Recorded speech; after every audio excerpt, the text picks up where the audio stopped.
అతిపెద్ద షాపింగ్ ప్రపంచం సిఎంఆర్ మన గుడివాడలో ప్రముఖ సినీ తారలచే నవంబర్ 27న గొప్ప ప్రారంభం.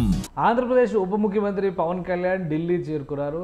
మహారాష్ట్ర ఎన్నికల ఫలితాల తర్వాత జరగబోతున్నటువంటి ఎన్డీఏ సమావేశంలో పాల్గొనేందుకు పవన్ కళ్యాణ్ ఢిల్లీ వెళ్ళారు. అయితే ఎన్డీఏ పెద్దలతో కూడా ఏపీ ఉప ముఖ్యమంత్రి భేటీ కాబోతున్నారు.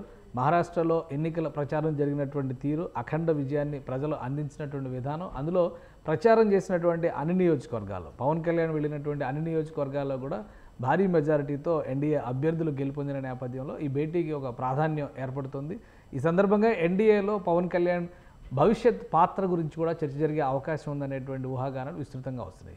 మరోవైపు ఆంధ్రప్రదేశ్ పర్యటనకి ఈ నెల 29న ప్రధానమంత్రి నరేంద్ర మోడీ రాబోతున్నారనే సమాచారం ఒకటి ఆసక్తి రేకెత్తించింది. అయితే సైక్లోన్ ఎఫెక్ట్ నేపథ్యంలో ప్రధాని పర్యటన రద్దయినట్టుగా కూడా సమాచారం వస్తుంది. ప్రధాని పర్యటన సందర్భంగా దేశంలోనే మొట్టమొదటి గ్రీన్ హైడ్రోజన్కి సంబంధించినటువంటి భారీ ప్లాంట్కి శంకుస్థాపన చేయనున్నారు. అదేవిధంగా విశాఖ రైల్వే జోన్కి సంబంధించినటువంటి భవన నిర్మాణాల భూమి పూజ కూడా జరిగే అవకాశం ఉందనేది ముందుగా వచ్చినటువంటి సమాచారం. కానీ ఆంధ్రప్రదేశ్ తీరంలో, ముఖ్యంగా తూర్పు కోస్తా తీరంలో తమిళనాడు నుంచి ఆంధ్రప్రదేశ్ వరకు భారీ తుఫాను హెచ్చరికలు వస్తున్నటువంటి నేపథ్యం, 29వ తేదీన సముద్రంలో ఏర్పడేటువంటి అలజడి వాతావరణం ఫలితంగా భారీ వర్ష సూచన విశాఖ తీరంలో ఉన్న నేపథ్యంలో ప్రధాని తన పర్యటనని రద్దు చేసుకున్నట్టుగా కూడా సమాచారం వస్తుంది. ఈ నేపథ్యంలో జాతీయ నేతలతో ఢిల్లీలోనే పవన్ కళ్యాణ్ భేటీ అవుతారనేటువంటి సమాచారం మరొకటి ఆసక్తికరంగా మారింది. రాబోయేటువంటి రోజుల్లో ముఖ్యంగా తెలంగాణలో ఎన్డీఏ కూటమి పార్టీలని బలోపేతం చేసే దిశగా ఎన్డీఏ పెద్దలు ఒక ఆలోచన చేస్తున్నారు.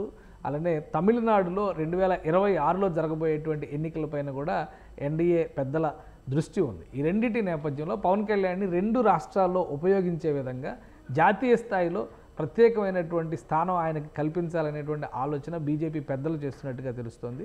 సో ఆయన ఢిల్లీ పర్యటనకి సంబంధించి ఢిల్లీ చేరుకోగానే మచిలీపట్నం ఎంపీ బాలశౌరి పవన్ కళ్యాణ్కి ఘన స్వాగతం పలికారు. ఈ నేతలతో మీటింగ్కి సంబంధించినటువంటి షెడ్యూల్, అలానే ఎన్డీఏ భేటీకి సంబంధించినటువంటి అంశాలపైన ఇరువురు చర్చించుకున్నారు. పవన్ కళ్యాణ్ రేపంతా కూడా ఢిల్లీలోనే ఉంటారు. సాయంత్రం ఉండేటువంటి అపాయింట్మెంట్స్, కేంద్ర మంత్రులతో అపాయింట్మెంట్స్ ఉంటే కనుక ఆయన మరొక రోజు ఢిల్లీలో ఉండే అవకాశం ఉంది. లేదంటే కూటమి మీటింగ్ తర్వాత తిరిగి ఆంధ్రప్రదేశ్కి వచ్చేటువంటి అవకాశం ఉంది.